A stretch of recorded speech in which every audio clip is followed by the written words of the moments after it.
আলাইকুম, সবাই কেমন আছেন? ভালো আছেন? আজকে আর গতকালকে থেকে একটা ভিডিও খুব ভাইরাল হয়েছে যে একটা ছেলেরে মারলো চাঁদার জন্য। আমার মনে হয়েছে আমরা বাংলাদেশের মানুষের আইএমএ জাহিলিয়াতের যুগে আছি, খুব খারাপ অবস্থায় আছি। এবং তারা যেভাবে মারছে, তার দুটো বাচ্চা আছে, একটা মেয়ে একটা ছেলে, তারা কার কাছে যাবে? তার দায়িত্ব কে নেবে? তো মানুষে এমনভাবে মারতে পারে, পশুও তার চেয়ে খুব আরামদায়কভাবে পশু শিকার করে মারে। কিন্তু তারে জনগণের সম্মুখে, পাবলিকের সম্মুখে তার যেভাবে মারছে, বা যেভাবে তার বড় একটা পাথর দিয়ে তার শরীরের উপর আঘাত করা হলো, মাথার উপর আঘাত করা, 2-3 জন 4 জন মিলা, এবং তারপর তার বুকের উপরে উঠা লাফ দিয়ে উঠা লাথি মারা, এটা কোনো ভালো মানুষের কাজ আমার মনে হয়?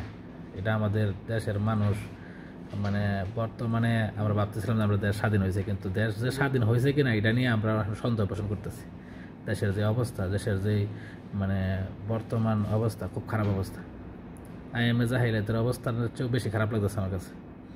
মানুষ এভাবে মারতে পারে? আর এটা কি সম্ভব? চাঁদা দিয়েছে না, বা চাঁদার কারণে হোক, বা ব্যবসায়িক দ্বন্দ্বের কারণে হোক, যাই হোক, কিন্তু মানুষ এভাবে মারতে পারে?